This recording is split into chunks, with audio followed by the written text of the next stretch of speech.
Good afternoon, everyone.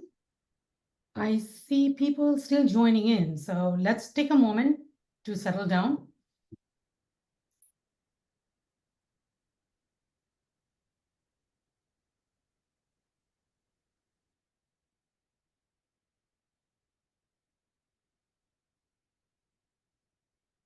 All right, so let's get started. On behalf of the ImmPort team, I extend a warm welcome to everyone. We appreciate you taking the time to join us today. My name is Sanchita Bhattacharya. I am the Science Program Lead for NIAID-funded ImmPort project, and I'll be moderating the session. Today, we are here to discuss a new initiative, AI-ready datasets.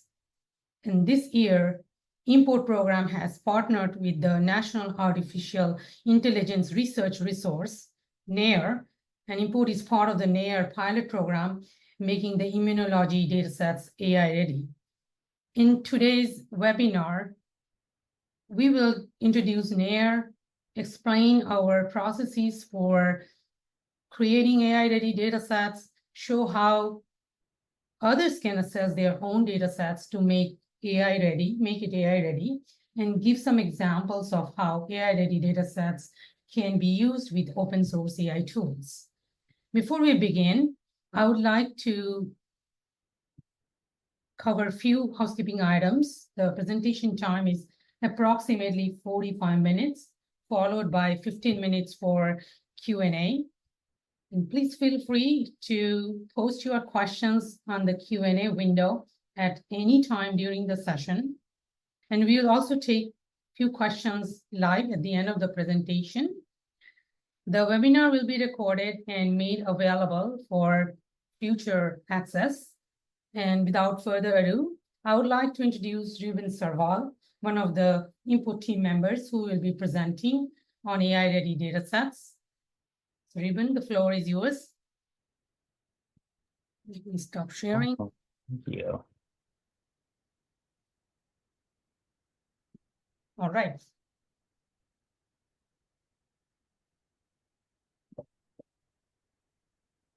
Awesome.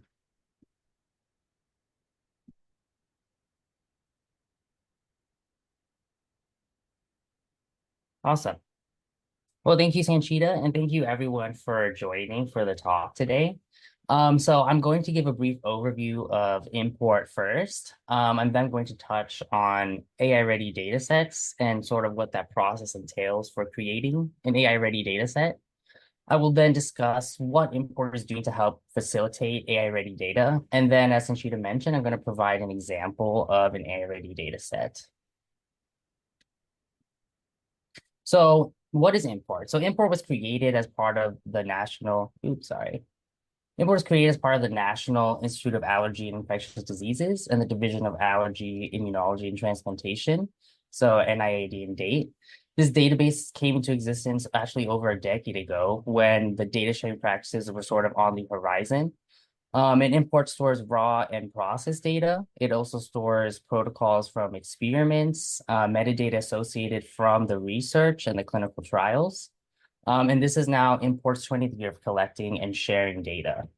So ImmPort is involved in this process of data harmonization and standardization of large immunology data sets generated right by big consortia to accelerate collaborative and coordinated research. So as part of this effort, ImmPort offers this shared data ecosystem, as you can see here on the left, where they offered a private data portal where researchers can upload data. They can also have access to templates to help them in the process of uploading their data.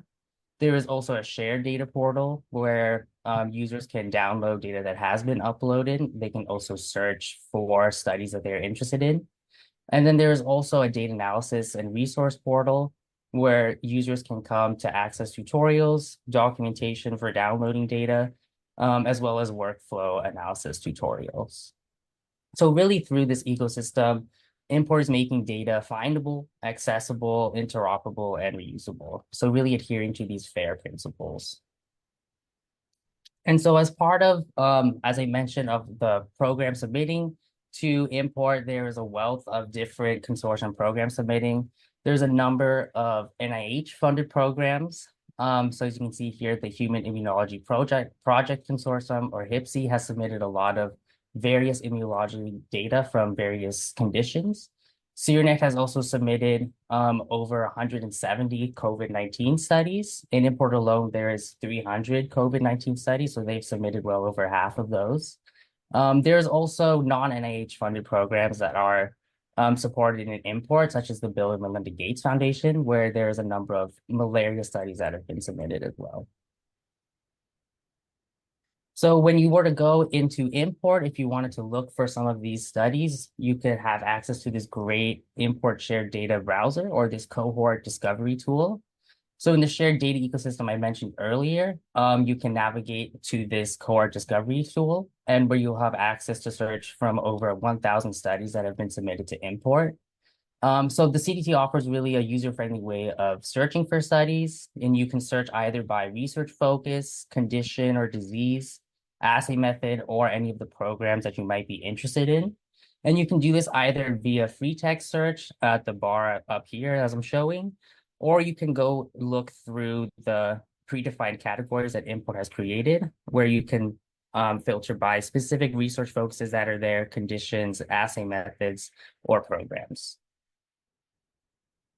And in this shared cohort discovery tool, I'm showing here an example. If you were to go into a specific study, you get this great study tab, where at the beginning you have a summary specifically of the title of the study, the publication link, as well as a brief description of what is being studied and the conditions that are being studied. As well as in this tab, you will see that there are various other tabs that you can go into. And for instance, if you were interested to see what specific mechanistic assays were run for this study, you can navigate there to see that this study, for instance, ran ELISA data, and you can also see the number of samples that were run. And so ImmPort really houses and supports over 20 different types of data, mechanistic assay data. There is experimental data. There's also, as I mentioned, a wealth of different types of assays that are supported. There's ELISA, ELISpot, flow cytometry, Luminex. There's even gene expression and sequencing data that is also linked out to Geo. And there's, as I mentioned, also a wealth of different research focuses that are being looked at in ImmPort. So mainly, right, this is an immunology repository. So there's a lot of vaccine, immune response, infection response data sets. But there are also various other conditions that are being captured, such as like oncology, preterm birth, allergy, and then transplantation data sets. So really through the CDT and through, as I'm mentioning, I'm going to show here through this ImmPort registration, ImmPort is allowing all this data to be really easily findable and accessible. So one can just simply register for free with ImmPort, and then once they are a registered user, they are able to freely download any of the data sets really that are uploaded to ImmPort. One can download data either through the CDT I just showed, or one can download data sets through ImmPort's APIs. And there's also, as I mentioned, documentation to show users how to do that as well. So now that I've kind of gone over ImmPort, I want to kind of talk about how can we leverage all of this data now and utilize them in these novel ML/AI models that are coming out, and how can we make data more ready to be ingested into these novel models. And so you might wonder, well, why would we want to go through all of this work to make data AI ready? If data's already been submitted and housed, why do we want to do more work to sort of make it ready for these AI models? And so recently, as Sanchita mentioned, there's been this big push for creating data sets that can more easily be used in AI-ready research. And so the National Artificial Intelligence Resource has started this pilot program to encourage the production of these AI-ready data sets. And so from their site, if you were to see the NAIRR pilot really aims to connect US researchers and educators to various computational data and training resources that would be needed to advance AI research and research that employs AI, and really hoping to spur innovation, increase diversity, and advance actually the use of trustworthy AI. So currently we are on NAIRR site. If you were to navigate to the different programs that are already on NAIRR, you will see that there are over 20 different programs / repositories that are featured as providing AI-ready data, and ImmPort is listed as one of those. And you can scan this QR code if you want to navigate there yourself to check it out. So now that we've kind of gone over, what is ImmPort? How is ImmPort providing data? I'm going to go over now, what does it really take to create an AI-ready data set? What does AI-ready even mean? And then how can we kind of go about making data sets AI-ready, and how ImmPort is helping facilitate that process. So what is an AI-ready data set? I think really broadly, it encompasses these four categories, which we as a team have adapted from an environmental sciences AI-ready checklist that was publicly available.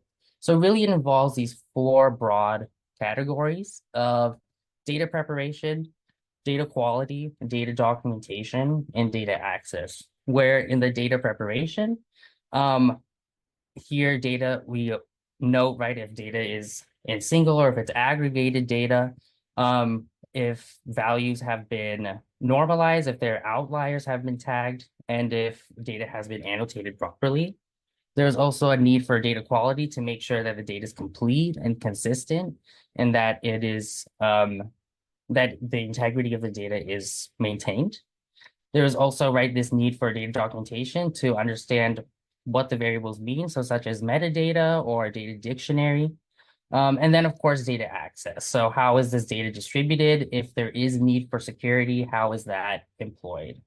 So really, it is this process of cleaning and processing data into a format that can really be used to power an AI application. And so we have created an assessment geared towards immunology research. So while we have utilized still these four broad categories that I mentioned earlier, we've augmented the existing assessment to make it more relevant to scientists and researchers using this immunological data. So we have added certain questions we felt pertain more to this kind of research, and we have also removed certain questions we felt were specific to the Earth environmental sciences data.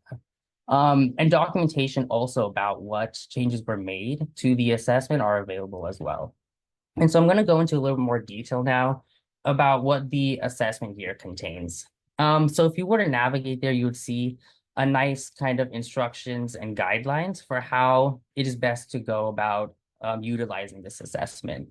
And so we are calling it assessment because it's really meant to just be that, an assessment. It is not really supposed to be an exhaustive checklist. So as mentioned in the guidelines, we want researchers to use this tool to decide when a data set is ready for release and to prioritize potential improvements to the data set. So it is intended to be a holistic evaluation of the data set where each category in these four categories I touched on earlier will receive a score from 0 to 4, where 0 means none of the elements of AI readiness have been addressed in this section or considered or implemented, and again, where appropriate. And then 4 would mean all of the elements of AI readiness have been addressed in this section and are implemented. And so why really have this assessment? I think the assessment obviously will provide clarity for downstream users, but I think also provides great clarity for data generators as well, right? Where the assessment will not only get downstream users the ability to understand the data better, but it'll also get generators thinking about how best to prepare their data so that maximum reuse is possible from downstream users. So perhaps the only thing missing after filling out the assessment a researcher might realize is that they don't have enough maybe documentation, or perhaps there needs to be a little more clarity around the metadata or a data dictionary. And so by filling out this assessment, you can really understand the gaps that might be evident in your data set. And so you can see here, it's a little bit small, but you can see here that some questions are really just getting you to think about, just the quality of the data, for instance. So, will the data be updated? If so, how often? Are there different stages of the data that you have to think about? Is there documentation of the completeness of the data? So just things like this that maybe not necessarily are hard things to do, but important things to consider when thinking about what users need when reusing data. And so, now I've talked a little bit about ImmPort. I've talked about what ImmPort is doing to facilitate AI-ready data sets. And so I'm going to now go into an example of an ImmPort provided AI-ready data set, which is this 10,000 immunomes data set. So what is 10K immunomes? 10K immunomes was originally developed in 2018 by UCSF, where UCSF published this resource of building out 10,000 healthy immunomes, hence 10K. There was, as many of you might know, a 10K genomes project. However, there's really nothing been done for profiling healthy subjects. So we systematically processed each data type in this curated set, where all analyte labels were standardized. For instance, cytokine names were represented in different ways since data was coming from different sources. So these all have to be standardized. Data was also converted to common units, and we compensated for batch effects where needed. As you can see, the primary output of this data is standardized files, and there are 10 data types that are supported in this 10K immunomes data set. There is multiplex ELISA data, virus neutralization titer data, flow cytometry data, as well as gene expression data, and then clinical lab and questionnaire data as well. And so this data set really offers a large, diverse, and clean reference data set, which has all been derived from ImmPort studies. And it allows users to create custom control cohorts for when they are running their own analyses comparing different disease conditions. So 10K offers also this great web interface as well, where researchers can explore the data by the different data types, inclusive of, as you can see here, transcriptomics, proteomics, immunoassays, and lab tests. So here, if we're looking, for instance, at ELISA data, one can investigate data through this interface, looking at specific data types and analytes that were measured by those data types. Researchers have the option of viewing this data by key demographic variables as well, such as age, race, and sex. And then 10K also offers that you can download this data in a raw or normalized format. And here you can either download the plotted data that you have here, or you can download all data. So now I'm going to go into a use case here where, as I mentioned, 10K immunomes really offers a large training data set to profile, right, these healthy subjects. So 10K provides a great example of how clean and well-documented data can easily be used in AI applications. And so this is why we chose it as our first pilot project. As I mentioned earlier, 10K immunomes dataset profiles 10,000 healthy subjects, and thus offers a great use case for training a model on a healthy immunological data and as a way to profile healthy subjects as compared to a disease subject. And so there is a wealth of features, right, based on the different data types that are supported in the 10K immunomes. And there's also, right, these key demographic variables such as age, race, and sex. So really here, right, as you can see, with very little effort, PBMC flow cytometry data can be downloaded from ImmPort and then utilized in a traditional machine learning model, such as a random forest model that I'm showing here, where, for instance, cell type data is being used to try and predict age. And so here, with almost no data cleaning, and what was needed with the variables, with the expression data, everything was clearly labeled and documented. We could go straight to putting this data into a machine learning model and trying to answer interesting questions here. In this case, right, seeing if specific cell types can predict age. So LLMs also, as we know, however, there's novel LLMs like GPT-4 coming out, almost daily. And harmonized structured data like 10K can now actually easily be ingested into models such as these. So LLMs can now explore, for instance, normalized flow cytometry data. So here I'm showing in my prompt, I'm telling GPT, I'm giving you some normalized flow cytometry data from whole blood and PBMCs downloaded from 10K. And I'm asking simply to run some initial just exploratory analyses, looking at distributions of subjects, cell types available, etc. And so really with this one prompt, we get the distributions of the cell types available in the PBMC data here. We can also get gender distributions in the blood and PBMC data, and then also age distributions. And we can also run some correlation analyses quickly to see, which cell types might be correlating with each other, and also which variables are correlating with each other. But not only this, with clean structured data, GPT-4 can also run some basic statistical analyses. So here I'm showing, right, I am asking to see how these T cells, for instance, are varied across age groups. And GPT offers the ability also not only to run these analyses, but then also provide a helpful sort of interpretation of these analyses. So we see in the blood data for T cells, there is a significant difference between ages. And so this is great for not only providing a way for quick data exploration, providing some also options for statistical tests and helpful interpretations. And so while we don't really recommend, simply putting in your data and running this and calling it a day, this is a great starting point for researchers to generate hypotheses or understand where there might be variability in their data set initially for when they want to run analyses downstream. And so, as I mentioned, yeah, with data clearly labeled, documented, data like this can easily be ingested into AI models as well as these novel LLMs. And just really shown here with just one prompt in GPT-4. GPT-4 also offers the option of investigating the code that it used to run the analyses that I just showed. So here, right, this is the code that was used to generate the ANOVA and the linear regression. And so one can take this code, copy it themselves, and run it themselves in a Jupyter notebook or in Python, not only as a way to validate the results, but then also augment the code that was generated for different analyses that they are interested in. As I mentioned, GPT-4 is actually also great for, hypothesis generation, but also giving you some helpful pointers about how to actually also run machine learning models. So here I'm showing an example that you can ask GPT-4 to, if you are stuck, for instance, your model may not be performing well, you can ask it to provide code to give you some examples of how to perform hyperparameter tuning and optimization.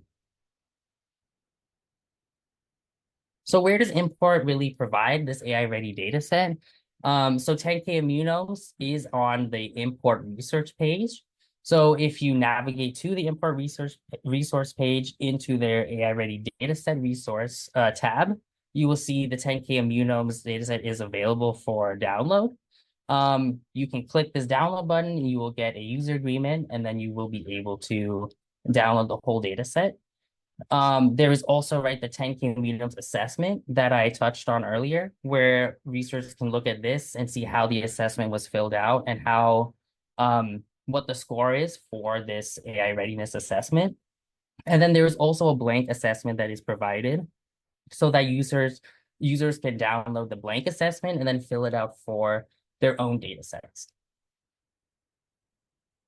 And so in progress, there is also the COVID-19 AI-ready data sets.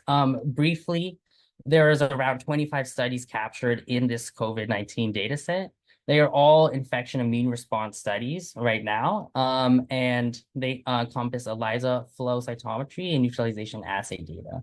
So total, there's around 30,000 samples and from 2,000 subjects in this COVID-19 AI-ready data, which will be published as our second AI-ready data set.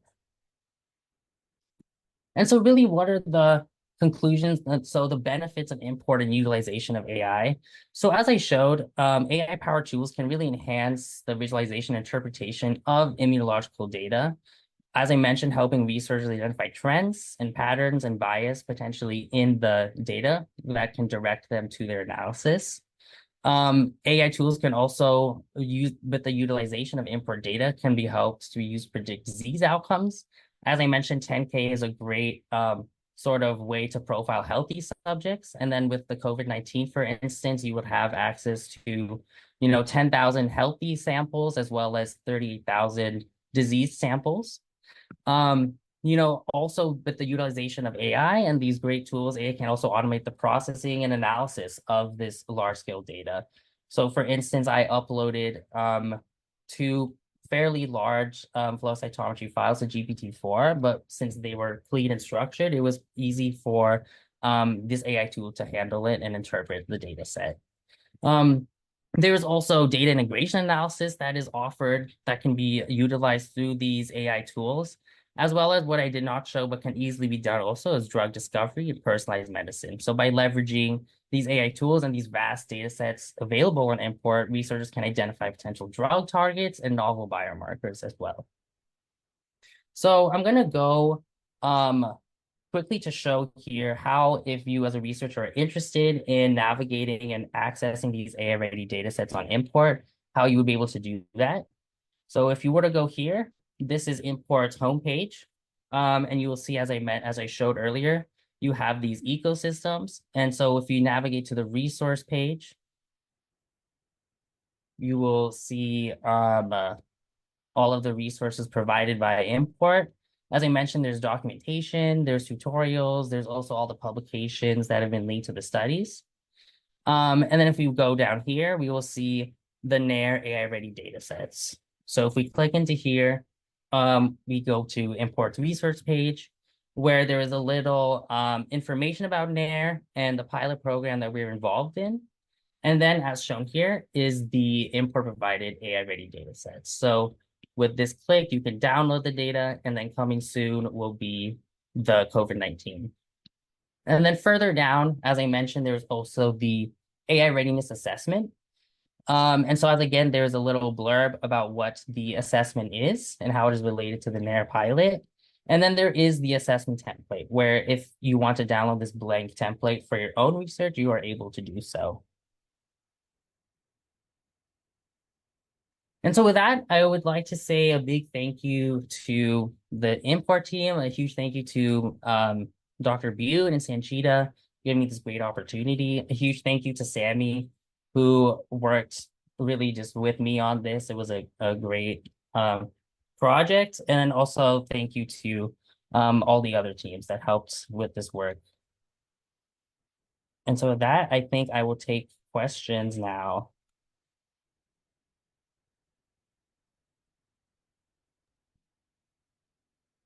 Thanks, Ruben, and I'm opening the floor for questions. I do see some questions on the Q&A window that got answered. And then I think one of the questions was how to download the data sets. Probably, Ruben, you have already shown like how to navigate to those website and then download the data sets. That's Right. great. Probably one question is particularly specific to what formats are usually available. Can you explain a little bit about Yeah. that? So for the 10K genomes, there's like a variety. I think mainly when you download from 10K genomes, you get your data in a structured CSV tabular format.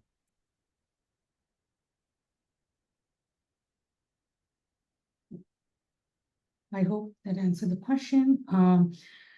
So there's another questions, which is like, I will just read it loud. Did you revise and publish a new version of the 10K immunome datasets that are AI ready, or did you explore AI readiness and use cases of the existing data without publishing a second data set? Probably I can take this question. Yes, this is the existing one. We didn't add more data sets, but we just made it AI ready, made it AI ready compliant. But in future, we'll be adding more data sets to the 10,000 immunomes resource.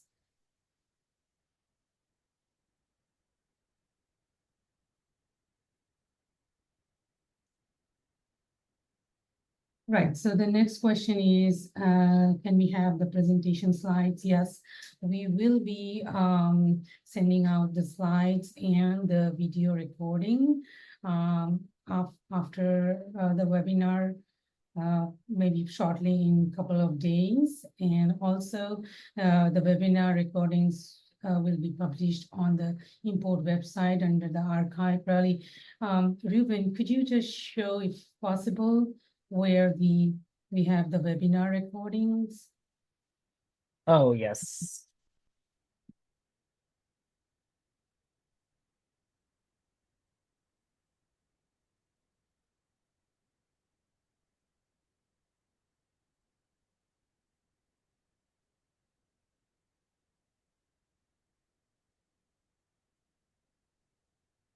Yeah, we also have tutorials, how to analyze the import data sets, a lot of documentations, and then you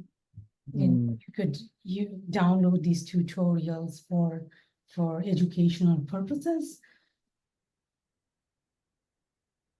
And while Ruben is looking at the website, probably I'll take another question.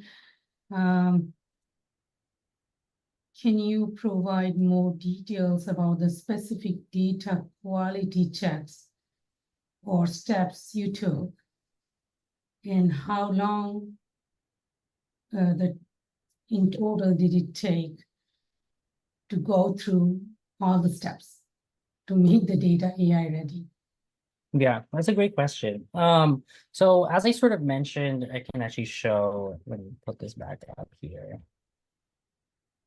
So the data, so the assessment really, right, is meant to be sort of this like holistic, sorry, let me go back here.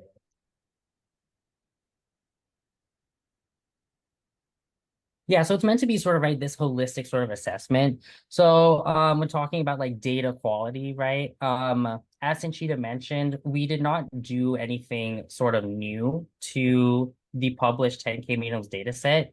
So it was really kind of understanding how the data was processed. So for this, like the work that was done specifically, right? We well, Sanchita was pretty involved in actually the creation of the 10K Genome. So we had a lot of info from her directly about how data was gathered. But there was also, right, the publication that we looked at in the method section to sort of understand the process that was done for this data quality. And then, more importantly, also understanding if there was actually documentation that we could refer to understand like how data was harmonized and standardized. And so in that sense, right? The data quality score in for this 10K Munums was, I think it was like a 3 because, of these quality questions had mostly been like addressed for the 10K Munums. And so like it very much depends on sort of your data set. If you have a data set that you were just providing, for instance, like raw data, perhaps, right, the quality there that would be involved in understanding how, the QC of the data, right, would maybe more be involved than with, the raw CVs, for instance, that are coming like from your experiments, and providing that you can see, okay, like, what is the quality of this data like, for instance, if data though, like 10K has been, harmonized and standardized across multiple different data sources, right? Then more the quality there might be, as I mentioned, right, how was this done? And does it make sense to do it that way? And then providing sort of documentation so that people can understand like what was done to the data. And then, perhaps if they want to try something different, how could they do that?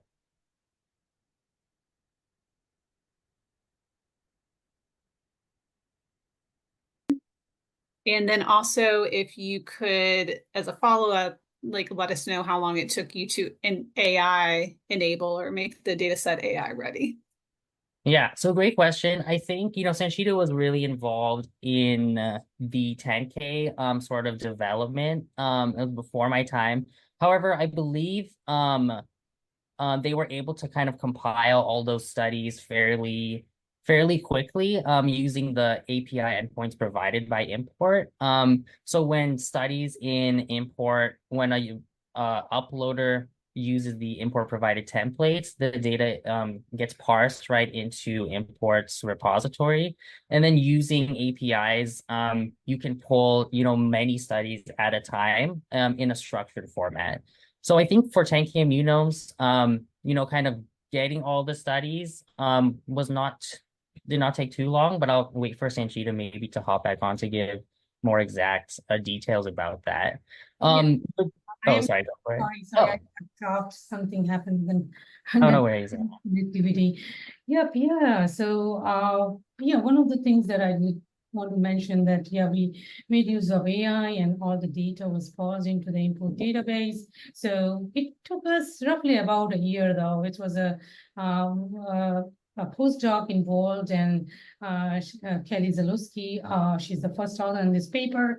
And we spent about first few months is all about what data is out there, and we were trying to build a reference immunome, baseline reference immunome. So we subsetted the ImmPort data, only looking at the so-called normal healthy individuals.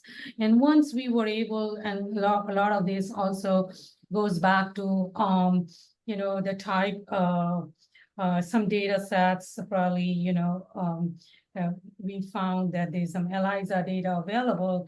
Some of the data sets probably might be not in a format, or we need additional information. And I really want to mention this, that we went to the primary investigators who shared the data, and they were very, very helpful in helping us to understand the data. And so that was very, very helpful in this process when you are looking at the data which is generated by others.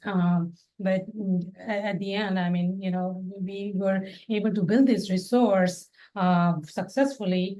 And so it's more like data-driven hypothesis. Like, you look at what data out there, and then how you build the resource, harmonize the data, standardize the data sets, and then also build an interface so it's user-friendly.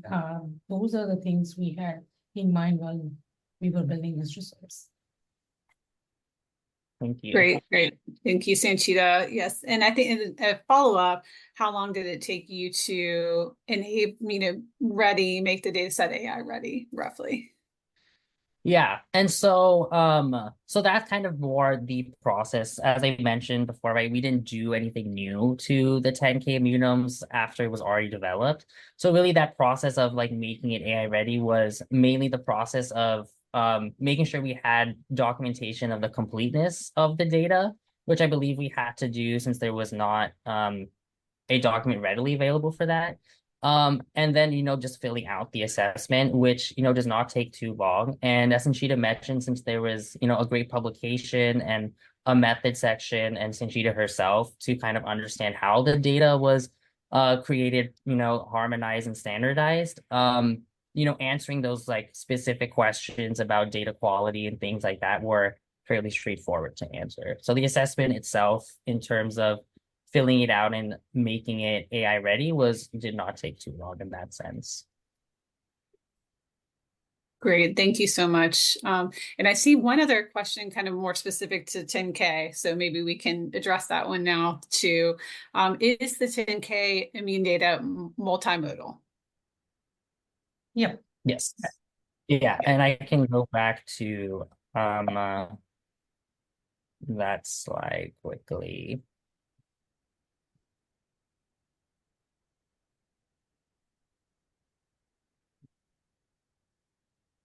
Oh, there we go. Oops.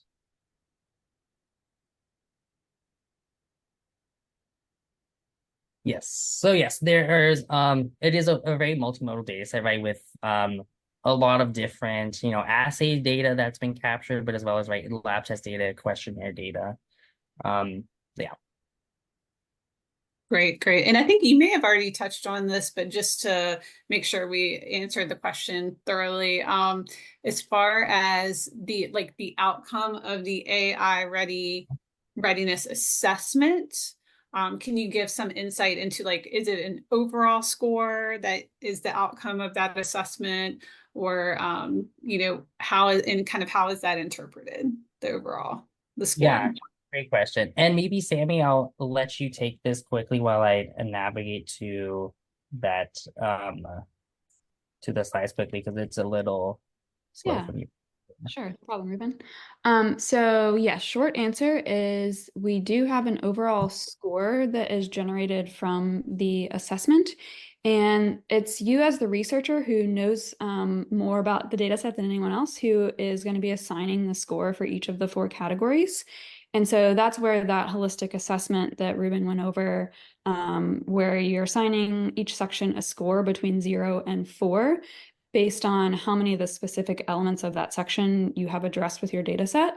And then on the assessment template that we've provided, we've built in the formulas to where once you have assigned a score for each of the 4 sections, it will automatically calculate the overall score for you, which is just simply an average of the scores for each of the 4 sections. So as Ruben talked about, it's not intended to be a hard and fast checklist where you have to, have a certain type of answer for each question to where it's a good answer or a bad answer, because depending on the context of your data set, it might be good to answer a question a certain way, but in the context of another data set, you may want to answer it another way. So we did want to keep the researcher kind of at the wheel for this particular type of assessment and let you make the decision that you felt was most relevant for your data set. So we're not trying to say like, if you don't score at least this minimum score, your data set is not AI ready. It's meant to be a tool to see where can you improve, and maybe are there certain things that you might want to focus more on expanding the capabilities of your data set. Great. Thank you, Sammy. And I see a few questions kind of related a little bit more to GPT or the analysis aspects here. So you said about loading large-scale expression data to GPT. Could you provide details? How did you access GPT and how did you upload that data? And a little more about that process. Yeah, definitely. So I guess for the first part, so I did not upload like raw FCS files. I uploaded the normalized like the flow cytometry data already. But so to do that, it's like quite straightforward. If you have I think you need the paid version of GPT-4 to upload like larger sized files. But so all you do is you upload it into the chat. There's a little like attachment feature similar to like an email. And then you choose the files that you want to upload, and then and then you can upload them. I think right now you can upload like 10 files at a time. And they can be fairly large files. So you can upload 10 of those at a time. And then if the data is, in a way that's easy, like structured in a way that's structured and easy to understand, then GPT-4 can do a lot of things with that. Great. Thank you so much, Ruben. And I maybe I'll ask this question now because I think it's a kind of related as far as what are there any ethical concerns considered for AI data sets? And I think one of the things what you touched on is like ImmPort is open access de-identified data, right? So you certainly wouldn't want to load into GPT PII or other sensitive or controlled data types, of course. But and I don't know if you have any additional thoughts on any ethical items related to AI data sets. I can take that one, Kate. So that is actually a question that we included on our assessment template. So underneath the data access section, there is a question, are there any ethical concerns with sharing this data? And we do specifically call out, PII concerns. We obviously wouldn't want to share data like that and ingest it into an AI model. But there are other concerns as well. Like if your data is potentially biased, then the model can ingest that biased data and learn biased patterns from it. And that could potentially lead to negative outcomes for folks, like talking about health equity and those sorts of concerns that we always have with data sets. So if we have a very focused data set that only looks at one small socioeconomic group, then an AI model could try to apply those same patterns to everyone, and that can lead to worse health outcomes for other disadvantaged folks. So that's just one example, but you kind of want to think about your data set, like how could this possibly be used for evil rather than for good, and try to prevent those types of things from happening at the outset. Yeah, that's a great point, Sammy. And I think also just to tag on to that, so I mentioned, right, I mean, I showed that GPT-4 can do a lot of exciting sort of exploratory analyses or even some statistical analyses. However, right, GPT-4 makes mistakes, all the time. And it's always important, as I mentioned, sort of to double check its work, either by, running your own code to do the similar analyses to see if you get the same thing, or right, validating GPT-4 analysis by copying the code that it ran. Because right, it can make mistakes, and if you just kind of run with whatever it gives you, right, there definitely could be some concerns about saying some false things from like interpretations you were getting from that. Absolutely. Great. Thank you, Sammy and Ruben, on that one. Let's see, we have just a couple more questions here, I think. Okay, one is related to tutorial. So is there a tutorial available in ImmPort for using AI-ready datasets? And I think we actually have one coming because I know you all had one that you developed recently. So I think that's a coming item, correct? Yes. Yeah, So- maybe I can speak for that. So recently we had organized a workshop at Focus, one of the immunology conferences, where we offered the big data in immunology workshop. And one of the exercises we did is like take all these the data sets from ImmPort, because these are all open access data, and upload on GPT and do some exploratory analysis. So we have built a tutorial, and that's the tutorial very soon will be published on the website as well. So people can use or leverage those information that we have provided in the tutorial and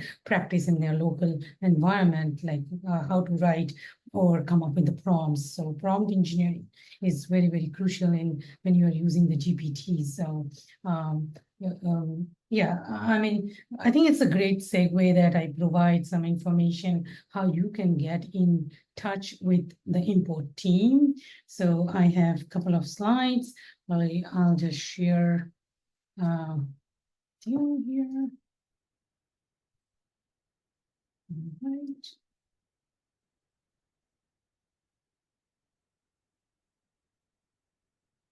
So I think earlier there was a question about the ImmPort webinar archive, right? So here is you can go under ImmPort documentations, where you will not only get the recordings for this one, but the previous ones as well. And these are in YouTube format. So you can go anytime and access the past webinars and also the future ones. And then how to connect with ImmPort. So, you can connect with us via newsletters. So if you want to get information about the new data sets coming on ImmPort, so please feel free to register for the newsletter. And here is the QR code and the link provided on the right-hand side. We also have ImmPort office hours on the first Thursday of each month from 2 to 3 p.m. Eastern time, which is like a more personal one-to-one. If you have any questions about specific data sets, please feel free to join us, and one of our team members will be able to help you.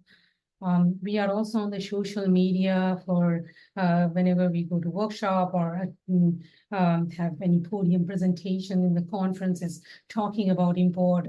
We post those kind of informations on the social media as well. But I highly encourage, if you are interested in the data sets, please feel free to connect with us, and we will be able to help you out. You can also reach out to us through the ImmPort help desk at immPort.org email. So if you're downloading a data set, or you are interested in a particular data set, or you are running into some issues, I mean, all kinds of questions are acceptable, and then we will be able to help you out. So with that, I think we are kind of finishing up 7 minutes early. You can give back your valuable time, but I really appreciate that you coming and joining us for the webinar and spending time with us, and want to know more about the data sets in ImmPort. Thanks for your participation. And thanks to all the ImmPort members as well.